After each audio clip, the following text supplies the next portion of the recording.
വയനാട് മേപ്പാടി കള്ളാടിയിലെ ദുരന്തം. അതായത് തുരങ്കപാത നിർമ്മിക്കുന്നിടത്തു നിന്ന് മണ്ണിടിഞ്ഞ് നേരത്തെ കൂട്ടിയിട്ടിരുന്ന മണ്ണിന് മുകളിലേക്ക് വീണ് അതും പ്രവഹിച്ച് ഏതാണ്ട് ഇപ്പം നിലവിൽ നമ്മൾ 5 പേരുടെയാണ് മൃതദേഹം കണ്ടെടുത്തിട്ടുണ്ട്. അപ്പോൾ ബാക്കി ഉള്ള ആൾക്കാർക്ക് വേണ്ടി തെരച്ചിൽ തുടരുന്നു. പക്ഷേ ഇപ്പോൾ ഇന്ന് പുറത്തു വരുന്ന ഒരു വിവരം, കഴിഞ്ഞ സർക്കാർ, അതായത് പിണറായി വിജയൻ സർക്കാർ ഈ അതിഭീകരമായ കുറച്ച് വസ്തുതകൾ മറച്ചു വെച്ചതിന് ശേഷമാണ് ഈ പാതയ്ക്ക് പാരിസ്ഥിതിക അനുമതി നേടിയെടുത്തത് എന്നുള്ളതാണ്. അന്ന് തന്നെ ആ സമയത്ത് തന്നെ നമ്മുടെ നാട്ടിലെ പല പ്രമുഖരായ പരിസ്ഥിതി പ്രവർത്തകർ ഇതിനെതിരെ രംഗത്തെത്തിയിരുന്നു. പക്ഷേ അവർക്കെല്ലാം ഈ മറുപടി എന്നുള്ള വണ്ണം ഇവരുടെ ഭീഷണിയാണ് തിരിച്ചങ്ങോട്ട് ഉണ്ടായിട്ടുള്ളത്. ഈ പരിസ്ഥിതി പ്രവർത്തകരെന്ന് പറഞ്ഞാൽ പണ്ട് ഒരു കാലത്ത് നമുക്കറിയാം പലരും ഇടതുപക്ഷ സഹയാത്രികരും കൂടിയായിരുന്നു. ഇപ്പം അങ്ങനെയല്ല. പരിസ്ഥിതി ഭരണം കിട്ടുമ്പോൾ പരിസ്ഥിതിയെക്കുറിച്ച് സംസാരിക്കുന്നത് ഞങ്ങളുടെ ശത്രുവാണെന്ന് അവർ പ്രഖ്യാപിക്കും. പിന്നെ അവരെ കൈകാര്യം ചെയ്യാൻ നടക്കും. ഈ ആദ്യം കേന്ദ്രം അനുമതി നിഷേധിച്ചതാണ് ഈ പ്രദേശത്ത്.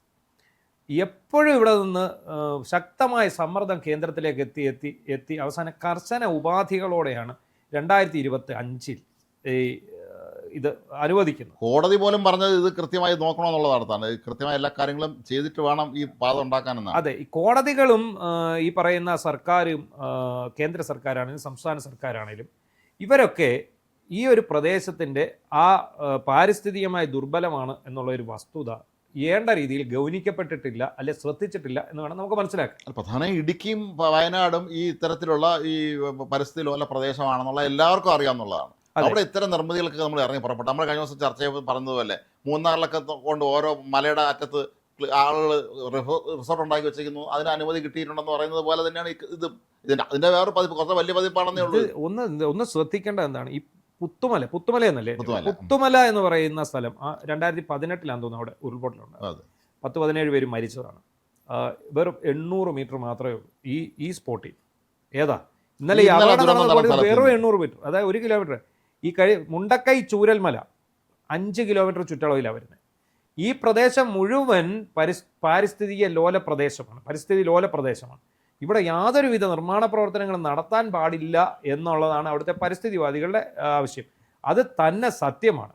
ഇപ്പം കഴിഞ്ഞ ദിവസം അവിടെ എത്തിച്ചേർന്ന വിദഗ്ധ സംഘം, ജിയോളജിക്കൽ സർവേ ഓഫ് ഇന്ത്യയുടെ സംഘം അവിടെ എത്തിയ ശേഷം അവർ പറഞ്ഞു ഇതിൻ്റെ പ്രവേശന കവാടത്തിൽ വിള്ളലുണ്ട്, ഇതുകൊണ്ട് തന്നെ ഇത് നിർമ്മിക്കുമ്പോൾ നിങ്ങൾ വളരെയധികം പ്രവേശന കവാടത്തിൽ തന്നെ വിള്ളലുണ്ടെങ്കിൽ അങ്ങോട്ട് ഉള്ളിലോട്ടുള്ള കാര്യങ്ങളാണെന്ന്. അപ്പോൾ അത്രയും പ്രശ്നം വന്നു. ഇന്നലെ എന്താണ് ശരിക്കും സംഭവിച്ചത്? ഈ തുരങ്കം നിർമ്മിച്ചുകൊണ്ടിരിക്കുന്നിടത്തേക്ക് മഴവെള്ളം എത്തിച്ചേരാതിരിക്കാനുള്ള നിർമ്മാണ പ്രവർത്തനങ്ങളാണ് നടത്തിക്കൊടുക്കുന്നത്. മേളിൽ നിന്ന് അതിഭീകരമായിട്ട് വെള്ളം കുത്തിയൊലിച്ചു വരികയാണ്. ഈ കുത്തിയൊലിച്ച് വരുമ്പം ഇതിനെ ചാല് കീറി വഴി തിരിച്ച് ഈ താഴത്തെ പുഴയിലേക്ക്, തോട്ടിലേക്ക് വിടണം. അതിന് മനുഷ്യപ്രയത്നം മാത്രമേ സാധിക്കൂ. അവിടെ എക്സ്കവേറ്ററുകളോ അല്ലെങ്കിൽ ഈ JCBകളോ ഒന്നും പറ്റത്തില്ല. അതിൻ്റെ ഭാഗമായിട്ട് അത് ചാല് കീറി വെട്ടിക്കൊണ്ടിരുന്ന ആൾക്കാരാണ് ഈ അപകടത്തിൽപ്പെട്ടത്. അപ്പോൾ ഒന്ന് ആലോചിച്ച് നോക്കണം, ഒരു കാരണവശാലും അനുമതി കൊടുക്കാൻ പാടില്ലാത്ത ഒരു പദ്ധതി, ആ പദ്ധതിയുടെ പരിസ്ഥിതി ലോലമെന്നുള്ള പ്രദേശം ആണെന്നുള്ളത് മറച്ചു വെച്ച് ഈ ഹൈക്കോടതിയെയും സുപ്രീം കോടതിയെയും ഈ പറയുന്ന കേന്ദ്ര സർക്കാരിനെയൊക്കെ തെറ്റിദ്ധരിപ്പിച്ച് അനുമതി മേടിച്ചെടുത്തതിന് പിന്നിൽ അതിശക്തമായ ഗൂഢാലോചനയുണ്ട്, മറ്റെന്തോ കാര്യങ്ങളുണ്ട്. അതെ, ഈ കഴിഞ്ഞ പിണറായി സർക്കാർ ചെയ്തത് എല്ലാം തന്നെ അവരെ സ്ഥാപന താല്പര്യങ്ങൾ സംരക്ഷിക്കാൻ വേണ്ടി അവർ ചിന്തിച്ചിട്ടേ ഇല്ല. ആളുകൾ എത്ര പേര് മരിച്ചാലും കുഴപ്പമില്ല, ഞങ്ങൾക്ക് കാശ് വേണോ, അല്ലെങ്കിൽ ഞങ്ങൾക്ക് മറ്റേ സ്ഥാനമാനങ്ങൾ വേണോ എന്നുള്ള ഒരൊറ്റ പിടിയിലാണ് വരുന്നത്. ആ IAS ഉദ്യോഗസ്ഥ ആദില അബ്ദുള്ള അവർ കൊടുത്ത റിപ്പോർട്ട് പോലും ഇവർ അവഗണിച്ചു. അവർ വളരെ കൃത്യം, അവർ നല്ല ഉദ്യോഗസ്ഥയായിരുന്നാണ്. അവർ നേരത്തെ ഫോർട്ട് കൊച്ചിയിലെ സബ് കളക്ടറോ മറ്റോ RDO എന്തോ ആയിരുന്ന സമയത്ത് അവർ സത്യസന്ധമായ കാര്യങ്ങൾ ചെയ്യാൻ ശ്രമിച്ചതിന് അന്ന് അവരെ ഒരുപാട് സർക്കാർ വട്ടം തിരിച്ചിട്ടുള്ളതാണ്. അപ്പം അങ്ങനെയുള്ള വളരെ സത്യസന്ധമായ ഒരു ഉദ്യോഗസ്ഥ എഴുതി കൊടുത്ത റിപ്പോർട്ടിനെ പോലെ ഇവർ അംഗീകരിച്ചിട്ടില്ല. ഇന്നലെ ഒരു പഴയ വീഡിയോ ഉണ്ട്. പ്രതിപക്ഷ നേതാവായിരിക്കുമ്പോൾ VD സതീശൻ പറയുന്നതാണ് വയനാട് തുരങ്കപാതയെക്കുറിച്ച് അദ്ദേഹത്തിന് ചോദ്യം നിന്നപ്പോൾ വയനാട്ടിൽ എങ്ങനെ തുരങ്കപാത നിർമ്മിക്കാൻ സാധിക്കുമെന്നാണ് അദ്ദേഹം ചോദിച്ചത്. ഇത്രയും പരിസ്ഥിതി ലോല പ്രദേശത്ത്, ഇത്രയും പാരിസ്ഥിതികമായിട്ട് വളരെ മൃദുവായിട്ടുള്ള ഒരു പ്രദേശത്ത് എങ്ങനെ ഒരു തുരങ്കം നമുക്ക് ഉണ്ടാക്കാൻ സാധിക്കും? ഇതിന് പിന്നിൽ എന്തൊക്കെയോ ദുരൂഹതയുണ്ടെന്ന് അദ്ദേഹം പറയുന്നു. ചെറിയ തുരങ്കമല്ല, അത് 7 കിലോമീറ്റർ ആണ് ഈ തുരങ്കം. അതായത് 40 കിലോമീറ്റർ ആണ് ഇപ്പോൾ വയനാട് കോഴിക്കോട് റൂട്ട് ദൂരം എന്ന് പറയുന്നത്. ഇതിപ്പോൾ ഈ ആനക്കാമ്പൊയിൽ നിന്ന് ഈ മേപ്പാടി ഈ കള്ളാടെന്ന് പറയുന്ന സ്ഥലത്തേക്ക് ഈ റോഡ് വന്നിറങ്ങുമ്പോൾ, ഈ തുരങ്കപാത വന്നിറങ്ങുമ്പോൾ അതിൽ 20 കിലോമീറ്റർ താഴെ ദൂരം വരുന്നുള്ളൂ. അതായത് 20 കിലോമീറ്ററോളം ലാഭം കിട്ടും. സമയലാഭമാണ്. പക്ഷേ അതിൽ 7 കിലോമീറ്റർ 6.6 കിലോമീറ്റർ 900 മീറ്റർ ഈ തുരങ്കപാതയാണ്. അവിടെയാണ് നമ്മൾ ഈ പിന്നെ ആശങ്ക പ്രകടിപ്പിച്ചത്. ഇന്നലെ നമ്മൾ നടത്തിയ ചർച്ചകളിലൊക്കെ തന്നെ നമ്മൾ പറഞ്ഞാണ്. കാരണം ഞാൻ ഈ ഒരു കൊറിയൻ സിനിമ കണ്ടായിരുന്നു, ഒരു ദ ടണൽ എന്ന് പറഞ്ഞിട്ട്. അത് ഒരു ഏറ്റവും ദ ഗ്രേറ്റസ്റ്റ് സർവൈവൽ ത്രില്ലർ എന്നാണ് ആ സിനിമയെ വിശേഷം. ഇതുപോലെ ഒരു ടണലിനുള്ളിലേക്ക് ഇതേപോലെ ഒരു മല തുരന്ന് ഉണ്ടാക്കിയ ഒരു ടണലിനകത്ത് വെച്ച് അതിശക്തമായ മഴയെ തുടർന്ന് ഈ ടണൽ ഇടിഞ്ഞ് ഇതിനകത്ത് വീഴുന്നു. ഈ തുരങ്കപാത ഇടിഞ്ഞ് വീണ് അതിനകത്ത് കുടുങ്ങിപ്പോകുന്ന ഒരു കാർ യാത്രികൻ, അയാൾ ദിവസങ്ങൾക്ക് ശേഷം അതിൽ നിന്ന് രക്ഷപ്പെടുന്നതാണ് ആ സിനിമയുടെ കഥ. അത് ലോക പ്രശസ്തമായിട്ട് ശ്രദ്ധിക്കപ്പെട്ട സിനിമ ടണൽ. അപ്പോൾ എന്ന് പറഞ്ഞതുപോലെയാണ് നമ്മൾ ഇന്നലെ ഇന്നൊക്കെ ആയിട്ട് നമ്മൾ ചർച്ച ചെയ്താൽ ചിന്തിക്കുന്ന ഒരു വിഷയമുണ്ട്. എങ്ങനെ ഈ ടണൽ സുരക്ഷിതമാകും? ഇപ്പം നമുക്കറിയാം കാശ്മീരിലെ അടൽജി ടണലൊക്കെ ഉണ്ടാക്കിയെങ്കിൽ പോലും അത് ഒരുപാട് സമയമെടുത്ത് വളരെ സുരക്ഷാ സംവിധാനങ്ങളോട് കൂടി തന്നെയാണ് അത് ഉണ്ടാക്കിയത്. അതുകൊണ്ടാണ് അതിന് നിലവിൽ കുഴപ്പമൊന്നും സംഭവിക്കാതെ പോയത്. ഇത് പാറ തുരന്നാണ് പോകുന്നതെങ്കിൽ നമുക്ക് ഒരു പരിധി വരെ ഇത് പിടിച്ചു നിൽക്കും. കൊങ്കണിൽ അങ്ങനെയല്ലേ സംഭവിച്ചത്? മണ്ണ് തുരന്ന് പോകുന്നിടത്ത് എന്ത് ചെയ്യാൻ പറ്റും? മണ്ണ് ഇടിഞ്ഞിടിഞ്ഞ് വീഴും. പാറ ഇടിഞ്ഞു വീഴുന്നതല്ല, മണ്ണ് ഇടിഞ്ഞു വീഴും. പാറയ്ക്കൊക്കെ മേളിൽ ഈ നെറ്റൊക്കെ വെച്ച് ഫിറ്റ് ചെയ്ത് അതേൽ അവർ നിർത്തും. ഇരുമ്പ് നെറ്റൊക്കെ അടിച്ച് അതേലാണ് നിർത്തുന്നത്.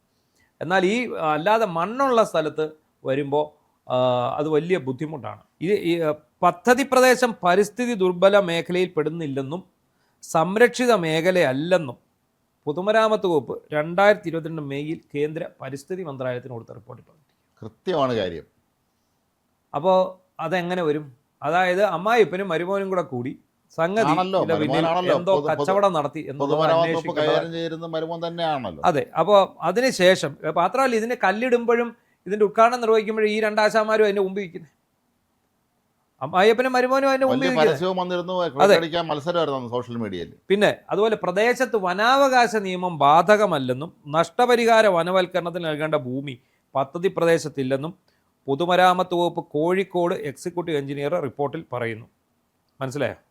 അപ്പോൾ പക്ഷേ യഥാർത്ഥത്തിൽ എന്താണ് സംഭവം? തുരങ്കപാത കടന്നു പോകുന്ന വയനാട്ടിലെ വെള്ളരിമല വില്ലേജും കോഴിക്കോട് ജില്ലയിലെ തിരുവാമ്പാടി വില്ലേജും ESIയിൽ ഉൾപ്പെട്ടതാണ്. എന്ന് പറഞ്ഞാൽ പരിസ്ഥിതി ലോല മേഖലയിൽ ഉൾപ്പെട്ടതാണ്. കൊടുത്ത റിപ്പോർട്ട് എന്താണ്? യാതൊരു പ്രശ്നവുമില്ല, ഇവിടെ വനനഷ്ടം ഉണ്ടാകുന്നില്ല, പിന്നെ വനവൽക്കരണത്തിന്റെ ആവശ്യമില്ല, പകരമുള്ള വനവൽക്കരണത്തിന്റെ നിർമ്മിക്കേണ്ട കാര്യമില്ല, ഒന്നുമില്ല, നേരെ അങ്ങ് പോയാൽ മതി എന്ന് പറഞ്ഞത്. അപ്പോൾ പുത്തുമല എന്ന് പറയുന്നത് നിരന്തരം ഉരുൾപൊട്ടൽ ഉണ്ടാകുന്ന ഒരു പ്രദേശമാണ്. അത് വെറും 800 മീറ്ററേ ഉള്ളൂ ഇവിടെ നിന്ന് അവിടേക്ക്. അതുപോലെ വയനാട്ടിലെ അരണമല ആദിവാസി ഊരിലെ 27 കാട്ടുനായ്ക്ക കുടുംബങ്ങൾ ഈ തുരങ്കപാതയുടെ ആ മേഖലയിൽ താമസിക്കുക, അതിൻ്റെ തുടക്കത്തിൽ താമസിക്കുന്നവരാണ്.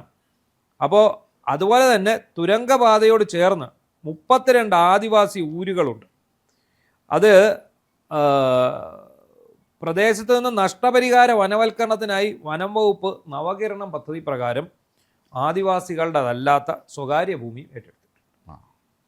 ഒന്ന് ഓർക്കെ, ഇതെല്ലാം മറച്ചു വെച്ചിട്ടാണ് ഇവർ നേരെ കേന്ദ്രത്തിന് മുമ്പിൽ അനുമതി തേടി. അപ്പോൾ ഈ മനുഷ്യർക്ക് എത്രമാത്രം വില കൽപ്പിച്ചിട്ടുണ്ടെന്ന് ആലോചിച്ച് നോക്ക്. ഈ പണത്തിന് വേണ്ടി മാത്രം ഈ സംസ്ഥാനത്ത് ഭരണം നടത്തിയ ഈ പിണറായി സർക്കാർ അവിടെ ജീവിച്ചിരുന്ന സാധാരണക്കാരെ മനുഷ്യരെ കുറിച്ച് ഒരു ശകലം പോലും ചിന്തിച്ചില്ലെന്ന് മനസ്സിലായി. മൺസൂണിൽ സ്ഥിരമായി മണ്ണിടിച്ചിലുണ്ടാകുമെന്ന് സംസ്ഥാന പരിസ്ഥിതി ആഘാത വിദഗ്ധ സമിതി കണ്ടെത്തിയ പ്രദേശത്താണ് തുരങ്കം നിർമ്മിക്കുന്നത്. എങ്ങനെയുണ്ട്? ഇതിപ്പോൾ ഒരു ദ്രോഹം നമ്മുടെ മലയാളത്തോട് കേരളത്തോട് ചെയ്യാനുണ്ട്. ഒന്ന് ആലോചിച്ച്, 1960 മുതൽ സ്ഥിരമായി ഉരുൾപൊട്ടൽ ഉണ്ടാകുന്ന പ്രദേശമാണ്. 2024 ജൂലൈയിൽ മുണ്ടക്കൈ ചൂരൽമല ദുരന്തം ഉണ്ടായത് ഇവിടുന്ന് വെറും 5 കിലോമീറ്റർ അടുത്താണ്. ഇത്രയുമാണ് ഇതിൻ്റെ ഒരു പ്രശ്നം. ഒന്ന് ആലോചിച്ച് നോക്കാം. മാത്രമല്ല, കർശന ഉപാധികളാണ് കേന്ദ്ര സർക്കാർ കൊടുത്തു. കേന്ദ്ര സർക്കാർ കർശന ഉപാധികൾ കൊടുത്തു. സുപ്രീം കോടതി, ഹൈക്കോടതി ഈ ഉപാധികൾ പാലിക്കണമെന്ന് പറഞ്ഞു. അതുപോലെ മണ്ണ് ഇവർ സൂക്ഷിച്ചത്, മണ്ണിങ്ങനെ കൂന കൂട്ടി സൂക്ഷിക്കാൻ പാടില്ല എന്ന് പറഞ്ഞപ്പോൾ ഇവർ തട്ടായിട്ട് ഇട്ടിട്ട് അതിന് മേളിൽ ജനം വഴക്കുണ്ടാക്കിയപ്പോൾ ഒരു പ്ലാസ്റ്റിക് ചാക്ക് വിരിച്ചു, പ്ലാസ്റ്റിക് ഷീറ്റ് വിരിച്ചു. നമ്മൾ ആലോചിച്ച് നോക്കൂ, ഈ പ്ലാസ്റ്റിക് ഷീറ്റൊക്കെ വിരിച്ച അത് ആളെ പറ്റിക്കാൻ വേണ്ടി ചെയ്തതാണിത്. പ്ലാസ്റ്റിക് ഷീറ്റ് വിരിച്ചെന്ന് പറഞ്ഞുകൊണ്ട് മഴ വെള്ളം ഒഴുക്ക് വന്നാൽ ഈ മണ്ണ് ഈ പ്ലാസ്റ്റിക് തടഞ്ഞു നിർത്തും അതിനെ. അപ്പോൾ ഇത് മൊത്തത്തിൽ ആളുടെ കണ്ണിൽ പൊടിയിട്ടുകൊണ്ടുള്ള ഒരു വലിയ കച്ചവടം ഇവിടെ നടന്നത്. ആ നോർത്ത് ഇന്ത്യൻ കമ്പനി അവരെപ്പോഴും കൃത്യമായിട്ട് ഉത്തരം പറയുന്നതുമില്ല. അതെ, എന്താ ദിലീപ് കോണോ അങ്ങനെ കണ്ട് പറഞ്ഞ കൺസ്ട്രക്ഷൻ കമ്പനി എന്ന് പറഞ്ഞിട്ട്. എന്താണെങ്കിലും ഇതിനുള്ളിൽ പിണറായി വിജയൻ്റെ പങ്ക് അന്വേഷിക്കേണ്ടതായിട്ട്. ഇതിപ്പോൾ സംസ്ഥാന സർക്കാരിൻ്റെ തോളെ വെക്കാൻ വേണ്ടി സൈബർ സഖാക്കൾ രംഗത്തിറങ്ങിയിട്ടുണ്ട്. സംസ്ഥാന സർക്കാരിൻ്റെ ഒരു കുഴപ്പമാണ് മാസം മുമ്പ് ഒന്ന് സതീശൻ സർക്കാരാണ് എല്ലാം കാരണക്കാരെന്ന് പറഞ്ഞുകൊണ്ടിരുന്നത്. പക്ഷേ വി ഡി സതീശൻ പ്രതിപക്ഷ നേതാവായിരിക്കുമ്പോൾ അദ്ദേഹം തന്നെ ഇതിനകത്തെ ഈ അപാകത ചൂണ്ടിക്കാണിച്ചിട്ടുണ്ട്. അതീവ പരിസ്ഥിതി ദുർബലമായ പ്രദേശത്ത് എങ്ങനെ നമുക്ക് ഒരു തുരങ്കപാത നിർമ്മിക്കാൻ സാധിക്കുമെന്നാണ് അദ്ദേഹം ചോദിച്ചിരുന്നത്. ഹരിത MLA-മാരെന്ന് പറഞ്ഞ ഒരു വിഭാഗം ഉണ്ടായിരുന്നു. VT ബൽറാം, ഈ VD സതീശൻ എല്ലാം അങ്ങനെ ആയിരുന്നല്ലോ. അതെ. അപ്പോൾ അവർ ഒരുപക്ഷെ അന്ന് നമ്മുടെ നാട്ടിലെ പരിസ്ഥിതി വിഷയങ്ങൾ വളരെ സജീവമായി ഇടപെടുകയും ചെയ്തിട്ടുണ്ട്. അത് പല പ്രധാനപ്പെട്ട മേഖലകളിലൊക്കെ തന്നെ അവരെ ഇടപെടൽ നടത്തും. അന്ന് ഭരണകക്ഷി പ്രതിപക്ഷ വ്യത്യാസമില്ല, എല്ലാത്തിലും പെട്ട ആളും ആ ടീമിലുണ്ടായിരുന്നു. ശ്രേയംസ് കുമാറൊക്കെ ഉണ്ടായിരുന്നു അന്ന് MLA ആയിരുന്ന സമയത്ത്.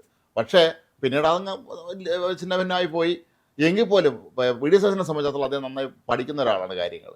അപ്പോൾ ഇത് കൃത്യം അവർക്ക് മനസ്സിലായിരുന്നു. അല്ല, പിന്നെ ഇതിനകത്ത് ഇപ്പോഴത്തെ സർക്കാരിന്റെ വീഴ്ച എന്താണെന്ന് ചോദിച്ചാൽ, ഈ പൊതുമരാമത്ത് വകുപ്പും ഈ പറഞ്ഞ പോലെ ദുരന്ത നിവാരണ അതോറിറ്റിയും റവന്യൂ വകുപ്പും മൊത്തം വൻ പരാജയമായിരുന്നു. ഈ മണ്ണ് നീക്കാൻ പറഞ്ഞു. ഈ മണ്ണ് നീക്കുന്നതിന്റെ റോയൽറ്റിയെ ചൊല്ലിയുള്ള നിസ്സാര തർക്കത്തിന്റെ പേരിലാണ് ആ മണ്ണ് അവിടെ ഇട്ടത്. ഇത്രയും മനുഷ്യരുടെ ജീവനും ആ നാടിൻ്റെ സ്വത്തും എല്ലാം നഷ്ടപ്പെടുന്ന രീതിയിലേക്ക് കാര്യങ്ങൾ ചെയ്യുന്നു. ഈ സർക്കാരുകാരും ഉറപോലെ എന്ന് പറഞ്ഞതല്ല, ഇവരെന്തുകൊണ്ട് ഇത്തരം കാര്യങ്ങൾ ശ്രദ്ധിക്കുന്നില്ല എന്ന് നമ്മൾ ആദ്യം പറയണം. എല്ലാത്തിനും സാങ്കേതികതയുടെ അതിൽ കയറി പിടിക്കും. എല്ലാ കാര്യങ്ങളും എന്താണെങ്കിലും ഈ ഒരു മേഖലയിൽ റോഡ് നിർമ്മാണം അനുയോജ്യമല്ല. അതാണിപ്പോൾ പുറത്തു വന്നിരിക്കുന്നത്. പിന്നെ ഈ തുരങ്കപാത ഉപേക്ഷിക്കേണ്ടി വരും എന്ന് ഏതാണ്ട് തോന്നുന്നു. കേന്ദ്ര സർക്കാർ അടിയന്തരമായി ഇക്കാര്യത്തിൽ ഇടപെടണം. കാരണം കേന്ദ്ര സർക്കാർ ഇനി ഇക്കാര്യത്തിൽ ഒരു തീരുമാനം എടുക്കാൻ കഴിയും. ഇനി ഇത് പണിത് വെച്ചാൽ തന്നെ മൺസൂൺ ആകുമ്പോൾ ആ തുരങ്കപാതയിൽ ഗതാഗതം നിരോധിക്കേണ്ടി വരും. കാരണം ഇത് പിന്നീട് എന്നത്തേക്കാണ്, ഇത് ആർക്ക് വേണ്ടിയാണ് മാത്രം. ഇതിപ്പോൾ എന്താണ് സംഭവം, ഇതല്ലാതെയും പണിത് പോവാം, പക്ഷേ ഇത്ര ഏക്കർ വനം നഷ്ടമാകും. അതുകൊണ്ട് തന്നെ കേന്ദ്ര വനം പരിസ്ഥിതി മന്ത്രാലയത്തിൻ്റെ അനുമതി ലഭിക്കുകയില്ല. അതുകൊണ്ടാണ് ഈ തുരങ്കപാത കണ്ടെത്തിയത്. പക്ഷേ തുരങ്കപാത വയനാട് പോലൊരു പ്രദേശത്തിന് യോജിച്ചതല്ല. അപ്പോൾ നിലവിലുള്ള പാതയ്ക്ക് ബദൽ പാത കണ്ടെത്തുക. ഇപ്പം നമുക്കറിയാം, നമ്മളതും പറയണം, വയനാടിന് കയറി പോകുന്ന ദിവസം എല്ലാ ദിവസവും അവിടെ ചുരത്തിലും മണ്ണിടിച്ചിലും തന്നെ വാഹനങ്ങൾ ഒരു വണ്ടി കേടായാൽ മതി. അത് കേടാകുന്ന എന്താ, ഈ വലിയ കൂറ്റൻ ട്രെയിലറുകൾ വന്നിട്ടാണ് അവിടെ കേടാകുന്നത്. അത് വന്ന് ഇങ്ങനെ ഏതെങ്കിലും ഒരു വയർപ്പിൻ വളവിൻ്റെ സൈഡിനായിരിക്കും കിടക്കുന്നത്. കടന്നു കഴിഞ്ഞാൽ പിന്നെ ഒരു വണ്ടിക്ക് അങ്ങോട്ട് പോകാൻ പറ്റില്ല. മേളിൽ പോയവർ അവിടെ കുടുങ്ങി, ഇവിടെ താഴെയുള്ളവർ ഇവിടെയും കുടുങ്ങി. വേറെ മാർഗ്ഗമില്ല. പക്ഷേ ബദൽ മാർഗം കണ്ടെത്തുക തന്നെ വേണം. പക്ഷേ ഇമാതിരി തുരങ്കമൊക്കെ വെച്ച് ബദൽ മാർഗം ഉണ്ടാക്കുക എന്നുള്ളത് വലിയ റിസ്ക് ആണ്. ഏതായാലും ഈ സർക്കാർ ഒരു കാര്യം ചെയ്തു, ആ ഹെലികോപ്റ്റർ വാടക എടുത്തിട്ട് അത് ഇന്നലെ ഉപയോഗിച്ചു. കൊണ്ട് അത് നല്ല കാര്യമാണെന്ന് തോന്നിപ്പോയി. ഇതുപോലത്തെ ആവശ്യം കാണാൻ ഉപയോഗിക്കാൻ ഈ ഹെലികോപ്റ്റർ ശരിക്കും പറഞ്ഞാൽ. അതല്ലെങ്കിൽ നമ്മൾ സംസ്ഥാന ഹെലികോപ്റ്റർ വാങ്ങിച്ചാലും മതി. അതായത് ഇതിനേക്കാൾ ഇത്രയും വാടക കൊടുക്കുന്നതിനേക്കാൾ നല്ല ഹെലികോപ്റ്റർ വാങ്ങുന്നതാണ്. പല സംസ്ഥാനങ്ങളും ഹെലികോപ്റ്ററും പ്ലെയിനും ഒക്കെ ഉള്ള ഇഷ്ടംപോലെ സംസ്ഥാനങ്ങളുണ്ട് നമ്മുടെ രാജ്യത്ത്.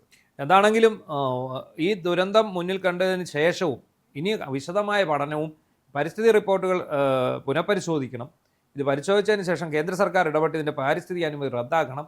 ആദ്യം മുതൽ ഇത് പരിശോധിച്ച് ഇത് വയബിൾ ആണോ എന്നുള്ളത് നോക്കും. ഇല്ലെങ്കിൽ ആ പദ്ധതി ഉപേക്ഷിക്കും.